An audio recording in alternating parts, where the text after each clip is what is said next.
प्यारे दोस्तों, ये प्रॉब्लम छोटे बच्चे करने के लिए 3 मिनट लिए और हम इंशाअल्लाह सिर्फ 3 सेकंड में सॉल्व करेंगे इस प्रॉब्लम को। सिर्फ एक्सेलरेशन मालूम करना है। पूरे का पूरा सिस्टम इस तरह ऊपर चढ़ रहा और ये वाला इस तरह नीचे की तरफ आ रहा। तो यहां पर गौर करने की चीज ये है कि 20 न्यूटन नीचे की तरफ काम कर रहा और ये 4 इस डायरेक्शन में है 34 g sin 30, ये भी 20 ऊपर की तरफ और ये नीचे की तरफ ये भी 20। ये पूरा का पूरा सिस्टम कैंसिल हो जाएगा एक्सेलरेशन के एतबार से। एक्सेलरेशन इन दोनों का कैंसिल हो जाएगा। अब यहां पर बचा सिर्फ यही सिस्टम जिसका acceleration is nothing but hanging force, force which is going to hang by net mass. कौन सा फोर्स? ग्रेविटेशनल फोर्स के चपेट में है ये वाला फोर्स, मतलब 4 इंटू जी 40 और टोटल मास हम ऐड करें तो फिर कितना होगा? 18 हो रहा। टोटल मास, पूरे मासेस को ऐड करना है यहां पर, इज नथिंग बट 20/9 मीटर पर सेकंड स्क्वायर। स्क्रॉल मत करो, बहुत ही शानदार शॉर्ट ट्रिक मैं समझाने वाला हूं। अस्सलाम वालेकुम। ये देखो, इतना बड़ा प्रॉब्लम का सॉल्यूशन अगर मैं एक ही स्टेप में कर दूं तो इंशाल्लाह चौंक जाएंगे आप लोग। देखो, इतना बड़ा प्रॉब्लम जिसके सारे के सारे मासेस सेम है, मल्टीपल पुलीज एंड ब्लॉक्स का प्रॉब्लम है। आप जानते हैं इसका एक्सेलरेशन क्या है? मालूम एक्सेलरेशन क्या है? सबसे पहले ये दो मासेस अगर ले लो तो ये दोनों मासेस के वेट को Newton normal reaction counter balance कर रहा है, तो ये दो मासेस नहीं लेंगे हम। और ये भी sin 30, ये भी sin 30, मगर ये ऊपर जा रहा है, ये नीचे की तरफ आ रहा, तो ये भी काउंटर बैलेंस हो जाएंगे। तो बचा क्या? सिर्फ ये acceleration is equal to resultant force by net mass. तो रिजल्टेंट फोर्स क्या है? mg, और नेट मासेस कितने हैं पूरे के पूरे? 5m। तो कैंसिल, तो आपका आंसर हो जाएगा g/5 मीटर पर सेकंड स्क्वायर। That's it. अस्सलाम वालेकुम दोस्तों, इतना मुश्किल पुलीज एंड ब्लॉक्स के प्रॉब्लमों को सलवटों में किस तरह सॉल्व करें हम आपको इंशाल्लाह सिखाएंगे। यहां पर acceleration of a total system मालूम करना है।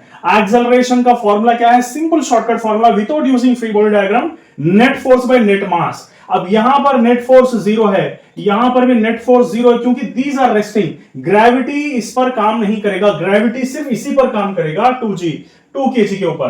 तो acceleration is nothing but net force का मतलब क्या है? ये this is nothing but 2g sin 30, okay. So 20 into 1/2, ठीक है, तो इट्स नथिंग बट 10। सो 10 इस पर काम करेगा, वी राइट 10 हियर। और net mass if you observe, ये पूरे तीनों के तीन मासेस को ऐड करेंगे, it's going to be 14। So your acceleration is 5/7 meters per second. तो ये हो गया आपका शॉर्टकट फॉर्मूला। इतने कॉम्प्लेक्स ब्लॉक्स को सिर्फ इतना सिंपल फॉर्मूला। अब हमको मालूम करना है tension T1। So tension T1 क्या है? Mass into acceleration of a body. और ये वाला मास क्या है? यहां पर जो टेंशन काम कर रहा है, सिर्फ इस पर अगर काम कर रहा है तो it's going to be 8 into 5/7। So 40 divided by 7, ये हो गया टेंशन।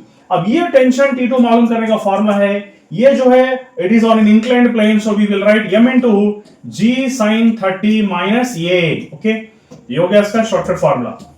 तो T2 is nothing but m का मतलब 2, g मतलब 10, sin 30 मतलब 1/2 माइनस ये कितना हो गया यहां पर? ये इज नथिंग बट 5/7। सो इसको अगर सिंप्लीफाई करेंगे 2 into 5 minus 5/7, okay. So 35 30/7 which is nothing but 60/7 आपका आंसर हो गया। 60/7 न्यूटन्स T2 और T1 40/7 और acceleration 5/7। Such a simple shortcut method. अस्सलाम वालेकुम दोस्तों, स्क्रॉल मत करो। इंशाल्लाह इतना आसान ट्रिक बताऊंगा, इतना आसान ट्रिक बताऊंगा कि आप लोग जिंदगी भर मुझे दुआ देंगे।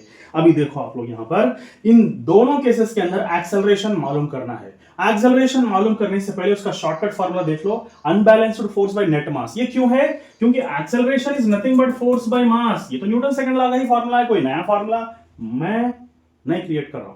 तो सेम फार्मूला है। यहां पर कौन कौन से चीजें अनबैलेंस्ड है, कौन से बैलेंस्ड है, ये जानने की कोशिश करेंगे। अब देखो 2m और 2m, ये दोनों के ऊपर ग्रेविटी काम कर रहा है, जिसकी वजह से वर्टिकल मूवमेंट होगा इनको अंदर। ये दोनों अनबैलेंस्ड है, मगर ये बैलेंस्ड है। ग्रेविटी काम कर रहा और नॉर्मल रिएक्शन भी काम कर रहा, मगर ये ग्रेविटी के डायरेक्शन में नहीं मूव हो रहा ना, तो इसलिए इसको बैलेंस्ड बोलेंगे। और ये भी अनबैलेंस्ड है, क्योंकि इसके ऊपर भी ग्रेविटेशनल फोर्स काम कर रहा है, that is nothing but mg sin theta यहां पर भी काम कर रहा। अब दोनों का एक्सेलरेशन किस तरह मालूम करेंगे? यहां पर एक्सेलरेशन का अनबैलेंस्ड फोर्स सिर्फ 2mg है, क्योंकि यहां पर g भी काम कर रहा, g इज एक्टिंग, तो फोर्स क्या हो गया? 2mg बाय नेट मास, दोनों को ऐड कर दो 3m। तो आपका आंसर हो जाएगा 2g/3 मीटर पर सेकंड स्क्वायर। यहां पर एक्सेलरेशन मालूम करने का सटीक तरीका क्या है? Acceleration is nothing but unbalanced force. दोनों के दोनों अनबैलेंस्ड है, मगर ये नीचे की तरफ जा रहा है, ये ऊपर की तरफ जा रहा है, तो दोनों फोर्सेस का डिफरेंस लेंगे। यहां पर भी g काम कर रहा है, तो 2mg माइनस ये जो ऊपर की तरफ जा रहा है इसको डालेंगे mg sin theta divided by दोनों का net mass which is nothing but 3m। अब जो वैल्यूज आपको प्रॉब्लम्स के अंदर दिया गया वो वैल्यूज डालो, आंसर मालूम करो। इससे आसान तरीका कहीं है? बोलो।